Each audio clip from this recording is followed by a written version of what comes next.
Until when? I don't know.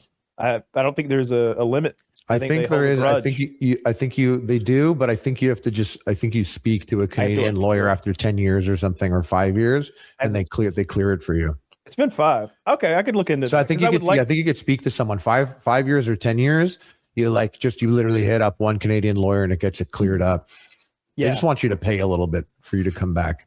I could do that. Yeah, I have been bummed out that I can't go to Canada. Mexico, they're good with it. They're like the American felony. They're like, come on in. Barely even a real felony. Oh, marijuana, please. Not a problem. They don't mind at all. Of course, they sell like. I'm always baffled by the lack of control in a Mexican pharmacy, because seemingly everything is just off the shelf. Yeah, you could go there and just grab like Adderall and steroids, boner pills, and steroids, like whatever. It's just off the shelf. They don't, it's like way cheaper. Oh yeah. Mm-hmm. I went on a cruise with my family, and we got to some island, and we got there, and the first thing you see was just like a big sign. It's like, buy Tren here, buy testosterone, buy dick pills. That's awesome. That's how it. And they had your picture there, Kyle. For the dick pills or the testosterone? It was you just jacked and bricked up. Above, yeah. Oh, okay. Both. You're looking fucking torqued in the biceps and the pants. You had your boner sitting straight out. Huge poster of you there. I could believe that. Mm-hmm, that would be nice to be able to just buy steroids off the shelf, like or any medicine. Like the main one is like when you get a cough or like a cold, and you have to, like, they won't sell you the real cough medicine even at the store anymore. It'd be nice to just go buy antibiotics. What's pretty good? NyQuil's pretty good. NyQuil? Like if you're what's the active ingredient? Ibuprofen? I don't fucking know. I just know it helps put you to sleep if you got a sore throat. No, I want that good stuff. I want that Tussin. Can't you buy some version of Robitussin just on from the store? I was joking about the Tussin. That's a joke. But it's the other stuff that's in the good Sudafed, the stuff that actually has pseudoephedrine or whatever. That they make meth out. We buy that every year around here. Yeah, they keep it behind the counter. You got to make a big deal to get it. Does Sudafed fuck you have to give them your driver's license. I thought you had to do something to it. You do.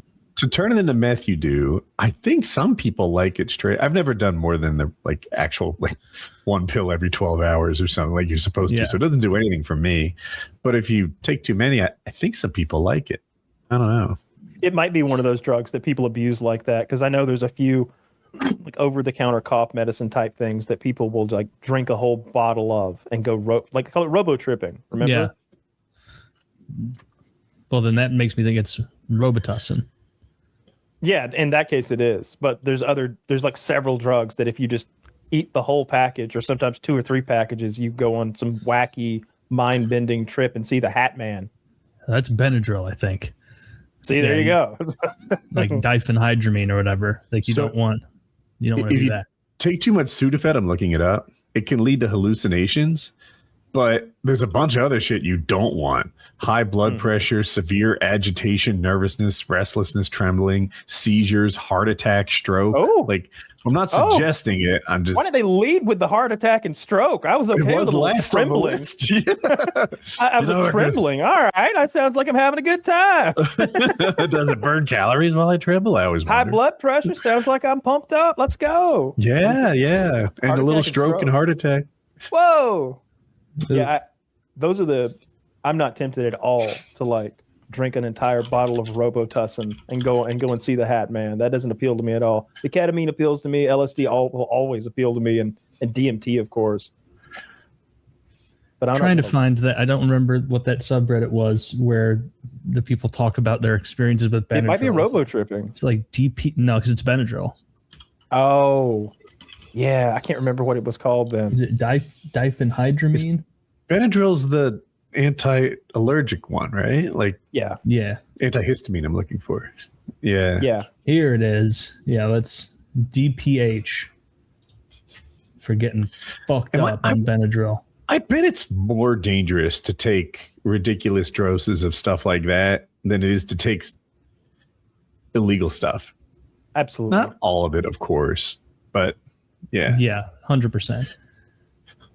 Like, it's worse for you than the traditional drugs, for sure. Like, you'd be safer overdoing it on weed or alcohol, or, something like that. In Australia, I guess people huff gas. Oh my gosh, how horrible is that for you? It's poison. How horrible is it for you? I don't know. It doesn't seem that fun. Top post from 2 years ago is the Hat Man does not respect gender pronouns past 450 milligrams. That's hilarious. That's hilarious. Took 600 milligrams and the Hat Man appeared to me for a second time. Unlike the first time, this encounter wasn't neutral. He slowly opened my bedroom door and whispered my name.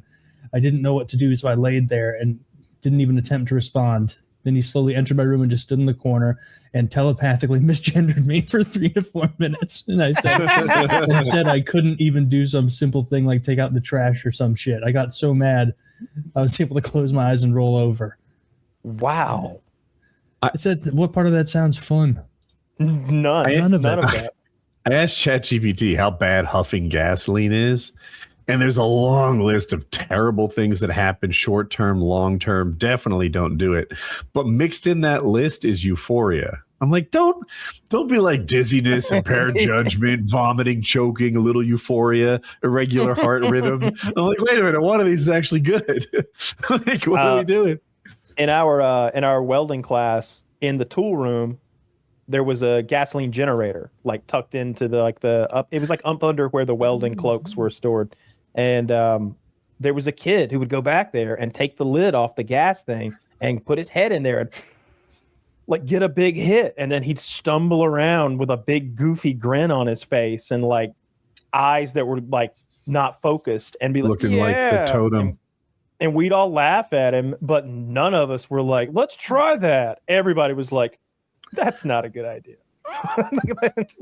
Thomas is a moron. Like, we just watch. He did a lot. Don't be Thomas.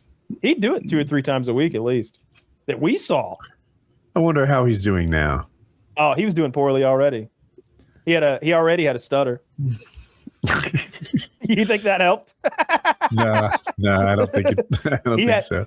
If you need to do this to yourself, sorry, on the Benadryl thing, this guy has a sign on his own door that says, "You are tripping. Do not trust what you see. Stay quiet. No one has access to your room. Do not leave your room." It's like, you don't have to do that with weed or beer or like no, nothing like that. So all right, so it just seems like all these people things, right? Either this person has a completely different idea of what's worth it, quote unquote, than we do. Or could it be that he's experiencing something that might be worth it to us if we experienced it? Like, we would never robo-trip, but if we did and we saw something really cool, would we robo-trip again is the question. Not if For it him, was the like answer is yes. If somebody disrespects my pronouns, I don't go there twice, Kyle. Never once. I go on Yelp immediately. All right? There's going to be hell to pay. Like, and what's the ratio of fun to bad? Because there are no top all-time posts where they're like about to have a blast. Like, I mean, looking in every forward great to story, this. there's going to be some scary parts, right? Like me and my girlfriend rewatching the trilogy this week. You know, all of a sudden a fucking Balrog of Morgoth showed up. That was spooky, but there were some happy times at the beginning. We got to see the Shire and Breen and you know, Liv Tyler. That was all nice. And then the Hat Man shows up. Maybe that's what your trip is like. Maybe it's not all Hat Man. Is what I'm saying. Yeah, but it just seems like you disassociate and you get very, very frightened, which isn't what I'm going for. I would be worried about the health problems of like doing that to your liver and kidneys. Yeah, they're taking like multiple bottles of this. Yeah, which you can one shot yourself with some of those, like acetaminophen. I know that's not in this, but like, yeah, you can take so much of that it just like destroys your organs in one day. Yeah, it's true. Yeah, I think enough Tylenol will just about kill you. Mm-hmm. I don't know how much, but that seems like a terrible way to go out. I can't imagine that dialysis. You know, that you need to take. I don't think it's 4. I think it's like hundreds of them, maybe.